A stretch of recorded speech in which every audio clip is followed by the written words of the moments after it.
A quick introduction as if they really need one, but to my left is Scott Hennen, to Tommy's left is Chris Berg, and to his left is Rob Port. So, you know, kind of our local North Dakota talk celebrities, right, if you will.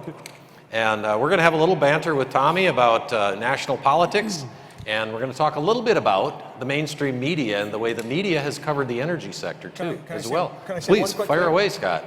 What did you guys think of Tommy's comments today, huh?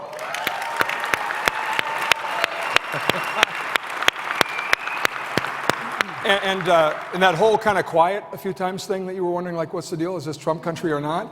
It's just that kind of stoic Norwegian, Scandinavian kind of doesn't. You know about that in South Dakota. Make some noise and tell her how great she was today, folks. That's what we want to hear. Now we can go.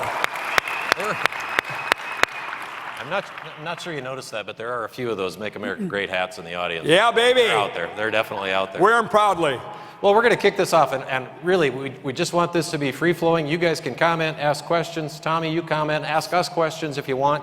The one question I want to kind of pick up on first, Tommy, is something you mentioned when you talked about the new Roseanne show, which, by the way, Jackie came in and called Rosanna deplorable. How cool was that? I thought that was a great line. Roseanne is a deplorable like us, right, Scott? That's right. There you go. Well, you know, it's about media and media marketing and the way the left versus right is portrayed in this country. And Tommy, I think you were suggesting that market forces are going to play a role in this eventually, that, you know, people are just turned off by some of the way the left is presenting itself, Hollywood and et cetera. Oh, right. They shut my, oh no, it's on. There we go. You know, as I mentioned before, I do believe market forces, and I think that the NFL is a clear example of that. You know, a lot of people in this room probably love football, but they were a little disgusted to see what they saw with the kneeling, and I think that we're going to speak with those voices, and by turning off the TV or turning on the TV when programs speak to us. I mean, again, there's this wonderful thing. You know, I appreciate the woman that asked me about, you know, celebrating our differences. There's nothing wrong with having shows on television, like having a Colbert show or even a Jimmy Fallon or Jimmy Kimmel, that they kind of poke fun at the president. That's always been around, but now it's become to the extent of that's all they do, and it's all it is Trump bashing. So there's certainly room for liberal voices, and there always will be, but we just need to have a little bit more of a balance and give conservatives something to watch. I mean, that's why we have Fox News, is because we wanted to give viewers something else to watch. And Rachel Maddow is just not going to cut it, the haircut. Well, I think at the end of the day, and she can speak to this as well as anybody living in the Los Angeles area. I don't say this often in North Dakota, but I spent 10 years in LA as well, and the challenge you're going to bump up against is that the producers, the showrunners, the directors, the studio heads, they want to go to the big parties at the Chateau Mama and hang out with all the directors that are going to go, oh my gosh, it was such a great, you know, transgender film that you put together. Or what's the new one that came out about the young high school boy that came out, right? Like that was this epic new film because he was breaking the genre. And these directors and whatnot get a lot of praise in their inner circles about that. So Roseanne's going to have to really make a lot of profitability, a lot of money to have people in Hollywood go, wait a second, that's what the end of the day what this is about. We need to do more of that. Berg knows this. He actually, I don't know how many people know this, actually appeared in 2 episodes of Frasier. You can check out his IMDb page. Look at his hair. Does that surprise anyone here? Of course not, right? He's got the. I was only in a towel too, so. You know, it's interesting because it's not even just the direct. It's pervasive to the point where I was actually watching an episode of Silicon Valley, HBO show, which I think is very funny. But in the show, one of the characters had actually bought a Tesla, which is an electric vehicle. Now today, I spent some time talking with a policy government affairs person from the Lignite Energy Council, talking about how they think electric cars are a great idea. This industry produces electricity. People driving around in electric cars, great idea. In the show, though, the guy bought a Tesla and said, hey, I'm part of the green revolution. And one of the other characters snidely made fun of this guy and said, well, you know all that comes from coal. That's not part of the green revolution. And so it's pervasive in the culture where it's not just specifically politicians or political leaders. It is ideas and or concepts that are inherently portrayed as being fundamentally wrong. Coal, in that context, was fundamentally wrong. Oil is treated this way. Free market ideas are treated this way. Republican ideas are treated this way. I mean, how many times do you hear? I mean, I think in the same show there was a joke about something being as rare as a black Republican, or mythical as a black Republican. These are things that they create that are pervasive throughout pop culture, to the point where you worry if that just becomes the norm, just an accepted truth because it's repeated so often. And I'd piggyback on what Rob's saying. There are only a couple examples. Well, one, just this week, you have the president being criticized because of the concern about Amazon, right? And those same people you're talking about, oh, he's taking them on. Where were they for this industry? Where were they for the war on coal that is going on for how long? An industry that is pouring billions of dollars into new technology to make coal cleaner. Meanwhile, clean, dirty coal, that's all they can say over and over and over again. It's bad. And I'd also say, and I want to ask Tomi a question about this, the pipeline.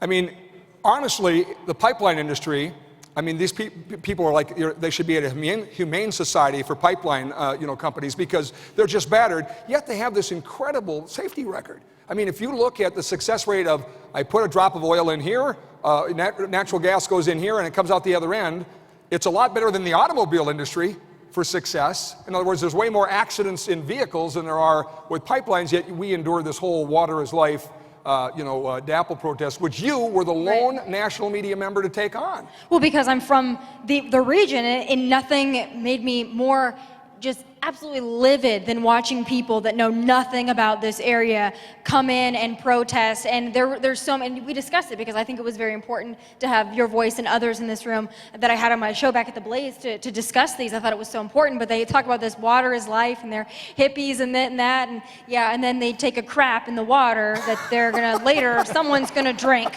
Like they're crapping in the reservoir. It's like, you're actually, and all the garbage. I always like to point this out with these climate change crusaders and these environmentalists. If you wanted to see what a true disrespect for the environment and Mother Earth looked like, go to Washington, D.C. after the Women's March and see all the signs littered all over the streets. That's actual pollution. That's actually littering, people that just didn't care enough to pick up their own stupid signs that were mostly misspelled and just absolutely ridiculous anyway. But they wouldn't even pick up their own signs, but then they want to sit here and tell you, oh, you shouldn't be able to support your family with the industry that you chose to work in for generations. But you know what? We should be able to pollute and crap in the water and pee in the water and throw our signs everywhere. These people, if once you point out their hypocrisy, I think that's what we can do, and we can use humor to do it, really. Tomi, you're somebody I think who focuses a lot on younger people, getting them engaged politically, maybe not even just necessarily on the right, but just kind of sort of waking them up. Do you find with the way the culture, and again, it's so pervasive where one point of view, whether it's on energy, whether it's on politics, what have you, is portrayed as the right way, is all of a sudden being somebody who says, hey, maybe coal is not evil, becomes almost a little like punk rock, like a little, you know what I mean, like a little cool, like it almost feels.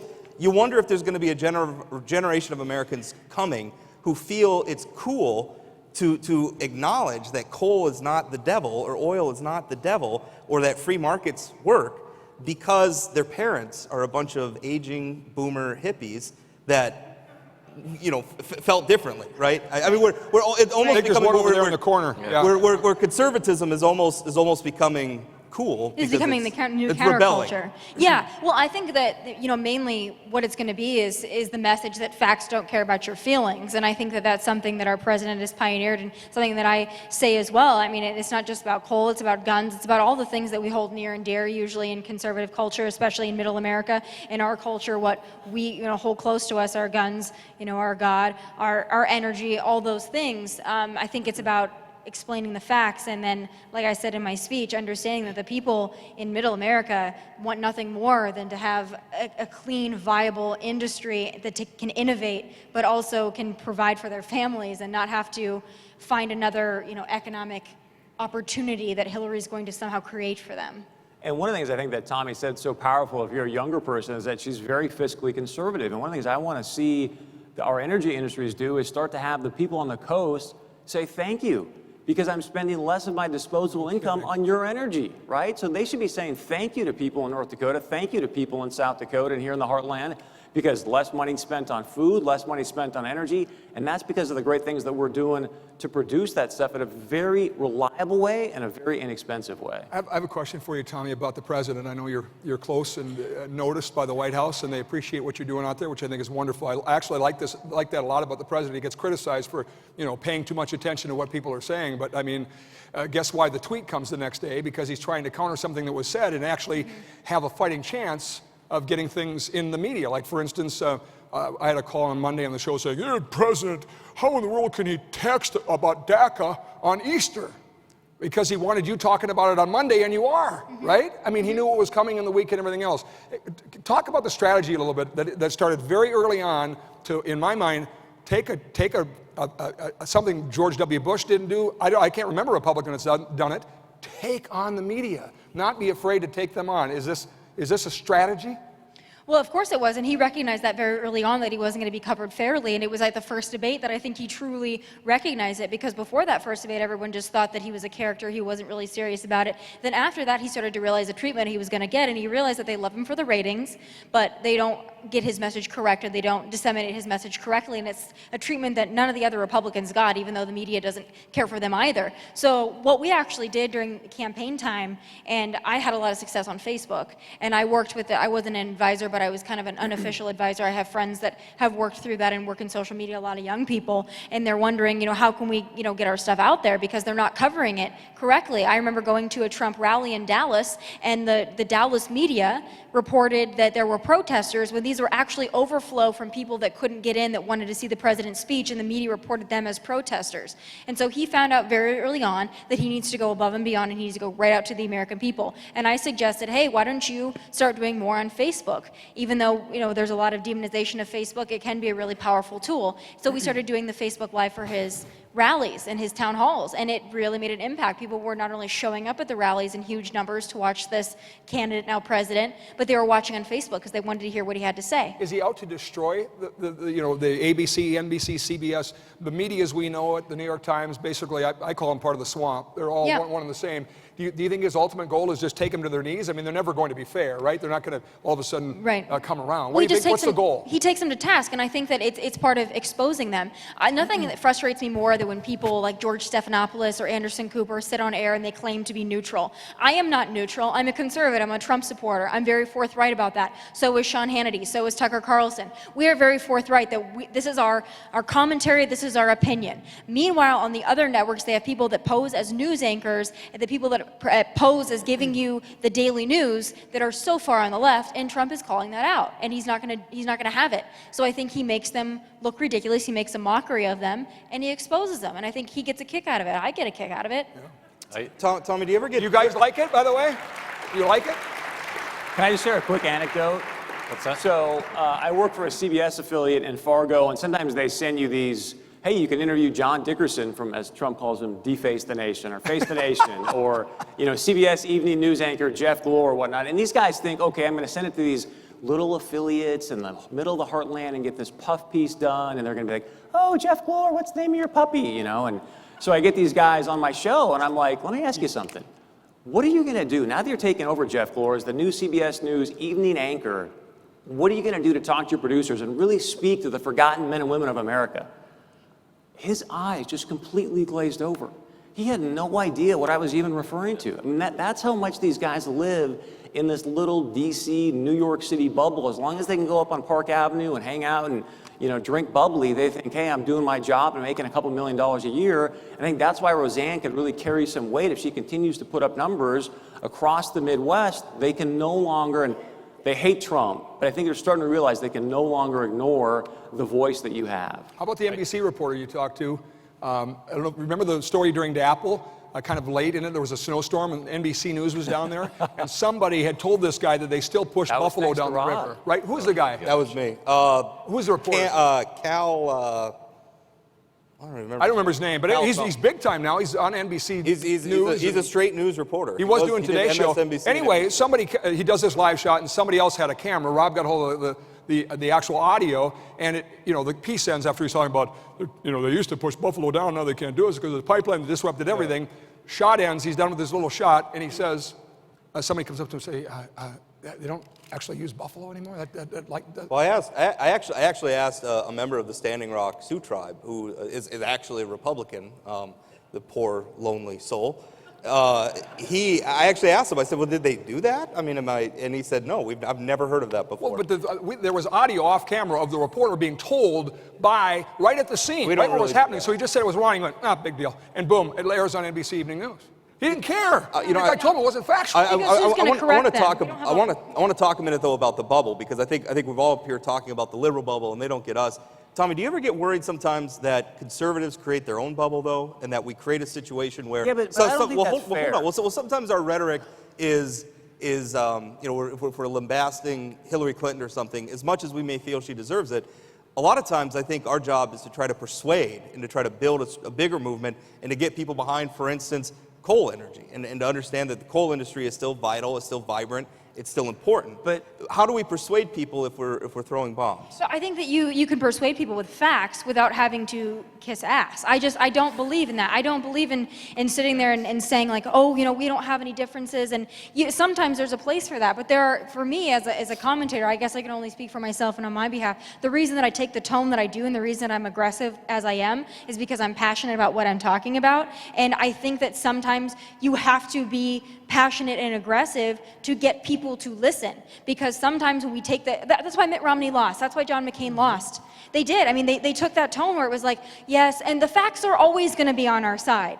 The stats and the facts and the values are always going to be on our side. But if we cower and we're too concerned about what people think about us, we're going to be McCain and Romney, and we are not going to have a Trump presidency again. With that being said, I want to see a show of hands. This is breaking news. It just broke a couple minutes ago, but President Trump has now declared a national emergency. He's sending National Guard down to the border. I mean, the optics of this are going to be insane in a midterm election. And yet Trump saying, no, this is the right thing to do to protect Americans. You guys can run all the optics you want on these fake news channels, CNN and NBC, but this is what we've got to do. And I want to get your take on him. I mean, this is a big move by President Trump. What's your take on it? It's a big move, but if those in the audience don't recall, President Obama and George W. Bush both sent National Guard to the border, but it wasn't covered like this.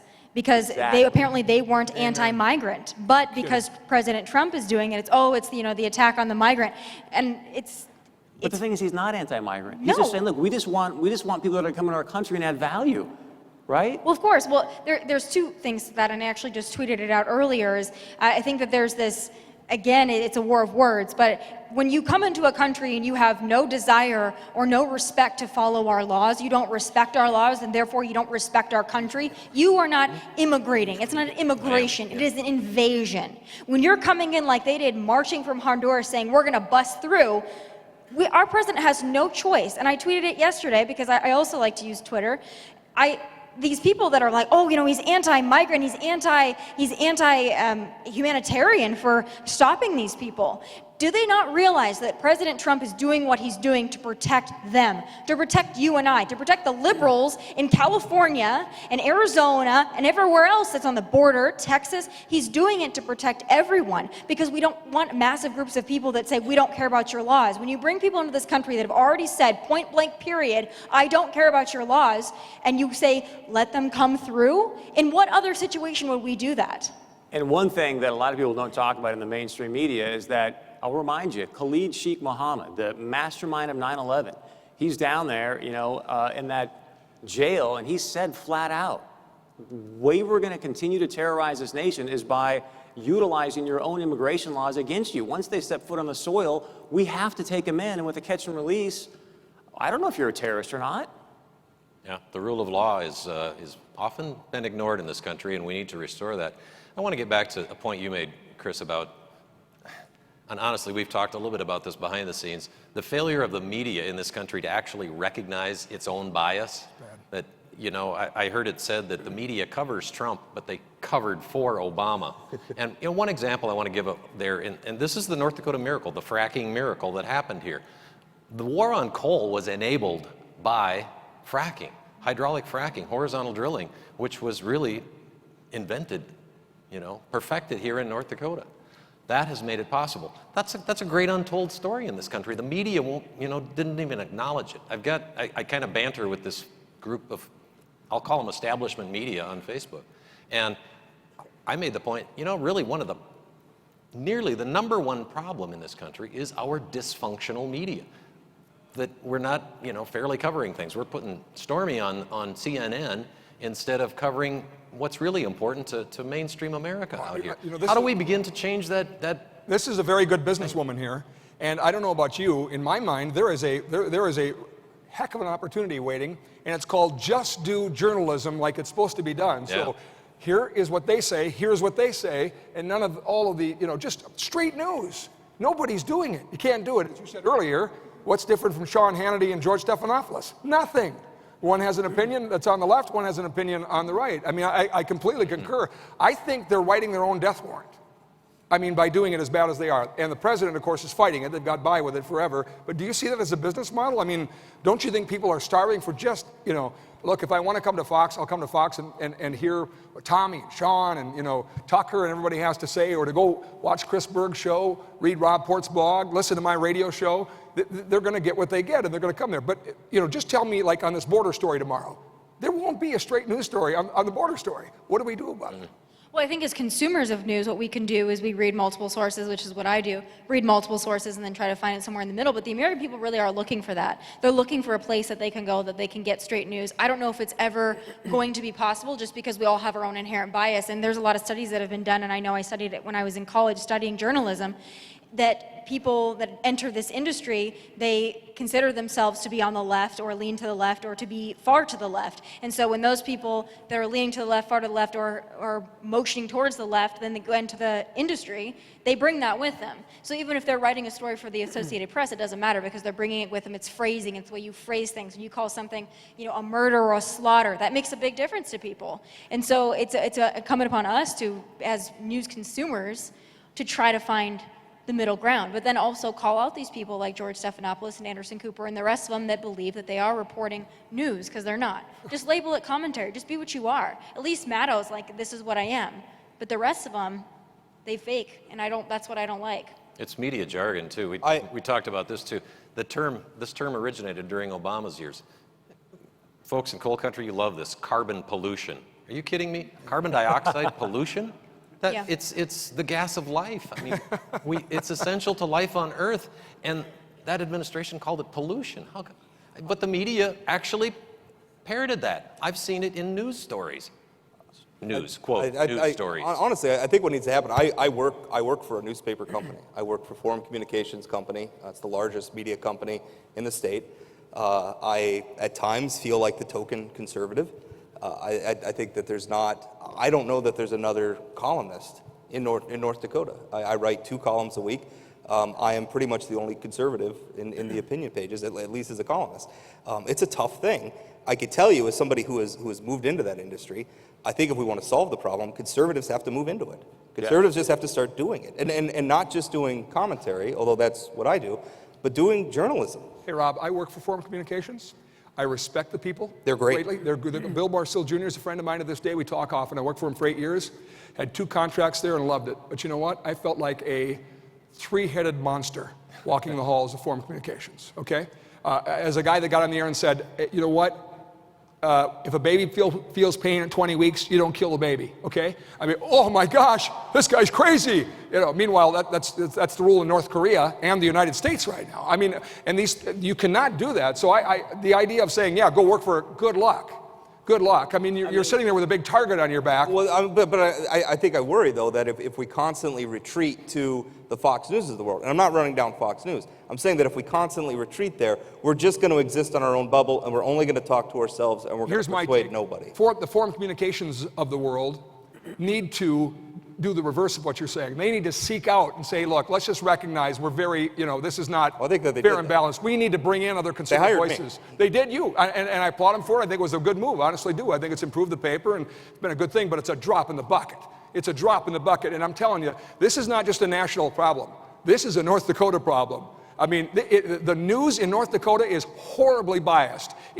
Mike Pence came to town last week. He did an interview with 2 reporters. They were like 3 or 4 minutes each. And, one of the reporters asked him, what do you think of the Main Street Initiative by Doug Burgum? You got 3 minutes with the Vice President of the United States, and he's being asked about something he doesn't know the first thing about. I don't know what it is. I don't know how to explain it, but there's a bias that's running everywhere, and it needs to be fixed. I want to share one thing for the executives in the room, or if you're in PR or whatnot, because I love your industry. The fact that you can produce energy that's reliable, inexpensive, and it saves me and my family money, God bless you, and thank you. And I want our entire country to be saying thank you to you. And so the reason I bring it up is, look, you're not going to change Moonves, who owns CBS, and right now his news is a very minor piece of their big, they got NFL, they got sitcoms. I mean, that's his business right now. So you're not going to go change a Zuckerberg or whatnot to all of a sudden flip and go, oh my gosh, Cole's great. So my suggestion would be, and I'm only going to speak to TV here, I don't want to ace out, Scott or Rob, but go talk to great TV. I mean, we own hundreds of small to medium-sized TV markets across the country. Go leverage those news directors, reporters, and I say that because I'm the guy that walks out into the grocery store in Fargo, and people are like, hey, Berg, what's happening? How you doing? Love your show or whatnot. And you build that connection where now you can start to build this sort of wave, I'll call it, of gratitude and thank you for what this industry is doing for all of America. But if you're going to think you're going to go take out Zuckerberg and change his mind, forget about it. If you start going to these smaller markets, I think you've got people that are much more pliable that can make a difference to help you get a very, very positive message out about your industry. Local television, by the way, is the #1 source where Americans Thank get you. news. But Chris is exactly right. I mean, I don't know how many times, the Lignite Energy Council, not in there, but there are a lot of folks, either the actual corporations or the lobby groups or whatever, that don't want to go anywhere near it. Call and say, hey, I can't believe, what you're talking about, all the stuff you fight, you got to do it on your own. You got to go, this is ridiculous. You can't call, these companies and say, come on, fight. Where are you? Why do you think that is? Why don't they get that they can't remain quiet? Well, I think that it's also, I want to speak to that, but I also want to speak to something brewing and I can't speak too much to it because it's still brewing, but my mission and why I came on board at Fox News is because I wanted to bring Middle America to the Fox News viewer, and we're going to do that. I can't speak too much to it, but I think what the left does better than anyone, and the mainstream media does better than we do, is they tell good stories. And we don't tell stories. We show people that are making money off of energy. We show like dirty coal. We show lobbyists. That is what is shown for a lot of you in this industry and a lot of people on the right for all of our industries. The almighty, the NRA is so scary. The coal is so scary. The pipelines are so scary. That's all that they see. They don't see the stories. They don't see the families. They don't see what you guys live day in and day out. They don't get to see that your dad did this job and now you do this job, and this job makes you proud to go home every day and tell your family what you did because you worked hard, you worked with your hands, you made money for your family, and if someone's going to take that away from you, your family is now at risk. They don't see those stories. They hear us talk about it, but they don't see the stories. And so that is my mission in my time at Fox, is to bring those stories forth and so that we can show them visually, not just to talk about them, but to show them. And I promise you, you have my word, I will be back and we will bring Fox and we will do a story on coal miners and what you guys go through in your families and your lifestyle, because the rest of the country, they feel you, they're with you, they just need to see you. I promise we're gonna see you, and it's gonna be within the year. Oh, so I that's promise awesome. you we're gonna That's bring awesome. that to you. Fantastic. And I think West Virginia gets a lot of the coal talk, right? Because it's, but I mean, North Dakota, with especially surface mining, if you went out and see what these folks do in their industry, reclaiming land, they'll take you to ponds, they'll take you to a pristine prairie, and you'll say, what? That was we mined that? That was a coal mine? Yeah, it's an incredible story. So I'm glad you're coming back out. That's cool. And I think what Tommy's saying is so important. I mean, you look at what happened in 2016, how NBC, ABC, and CBS have not put a major news hub in Kansas City or some St. Louis or something at this point after seeing all that red all across Middle America. It just shows you how tone deaf they are in these executive office. They don't care about our voice yet. I'm glad to hear that Tommy's saying that, because honestly, I think it's even something Fox News can do. It's so focused on the coast. Even the conservative outlets are not covering. And it's amazing how many times you'll read, a New York Times will airdrop a reporter out here for some story. They'll be here for 3 days. You read about it in their paper, and it sounds like they took a trip into the heart of darkness. All right? I mean, it sounds like they spent 3 days out among the peasants, and they're to come back and talk about the plebs of the middle of the country. It's remarkable, the tone. That's it's why like, you need someone that's from here, which is why I wanted. That's why I do what I do, is because to get the message out from people that understand you. that's what I want to do. I promise you. That's my goal at Fox, and I tell my family all the time. It's not just the coal industry, it's the ranchers, it's the farmers, it's all of you that live here and the people that I grew up with, and I'm so lucky to have grown up with. I wouldn't have traded my upbringing for anything in the world. And so if I can do that in some small part, being the #1 cable news network, I think we can tell the story. I think we're going to do well, and I have their ear on that, and they trust me on that. So I promise you guys, Fox cares, and they will be back, and we will share the story. There. I have to ask you a quick political question. I was talking to Rick Santorum recently, and Rick knows Pennsylvania pretty well. He's coming out actually to Fargo on the 10th, I think, to Concordia College in Moorhead, actually. But anyway, so Senator Santorum, I was talking to him, and I said, so what's your take on the special election and what happened? Because my take was, the media is making it up like, oh, they're going to lose the House. Look at this example. Meanwhile, the guy is barely a Democrat, right? I mean, everything. He was pro-choice, but otherwise, everything else is Republican. He was right? more of a Republican than John Kasich. Yeah, right, exactly. And, Yeah. how goofy John Kasich, my gosh. Anyway, so, and he said he wouldn't vote for Nancy Pelosi for Speaker and all that. So a lot of it was crazy news. But Rick's point was, he said, you know what? Their base is ramped up. It is ramped up and ramped up big time. And he said, ours is not, because Donald Trump's not on the ballot. I mean, there's the Trump lovers out there, but they're mad at guys in Congress. So talk about that a minute. I mean, do you think we have a danger of? I mean, we lose the House, Donald Trump is going to be the subject to impeachment proceedings. We know that pretty much, right? I mean, that's going to happen if the Democrats do that. So this is a big worry. But is that enough to get Trump supporters out for the Republican, no matter who's on the ballot? Oh, I think there's some variables there. We have to figure out who is the Republican candidate in these places. Because if we're going to elect someone that's more of the swamp, then that's not going to be helpful to us. Because we should have been able to get a lot more done with the numbers that we had after the election. We should have been able to get more done, but there's a lot of Republicans in Congress that stood in this president's way, and you can see that with his omnibus spending bill as well, and not getting funding for that wall. You can see that there are many in Congress that, quite frankly, they're jealous of President Trump. They're legacy Republicans in the movement, establishment. There are people like John McCain, who I would have voted for and had loved to have voted for. I was old enough.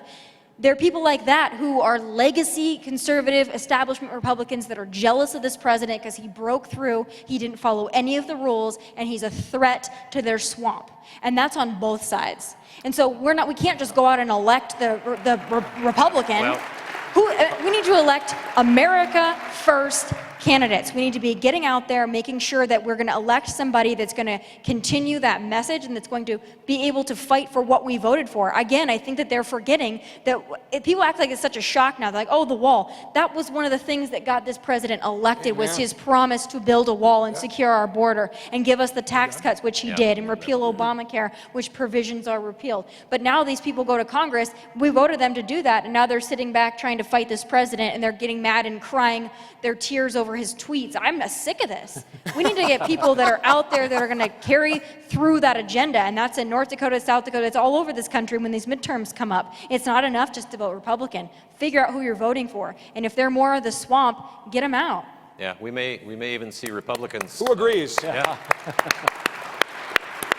Republican leadership in the form of Mitch McConnell and Paul Ryan has not been great about defending. I think they said Tomi for president. Tommy for president. That was one of our questions. How do you get Republicans to act like Republicans?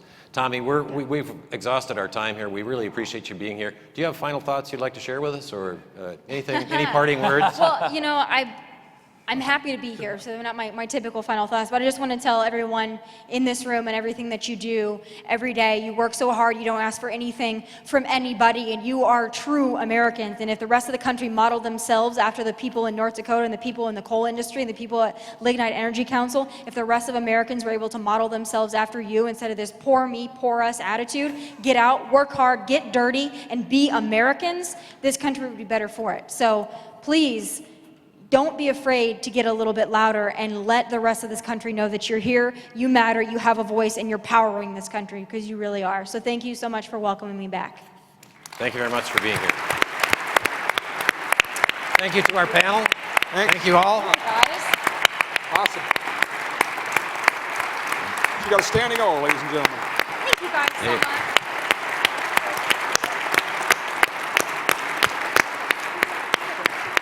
Yeah, that'd be cool. Let's do that. What's that? Little picture. Yeah. A picture of the panel. All right, we got to get a picture of the panel. All righty. Will you take this for us? All right. Okay, sounds Don't run off.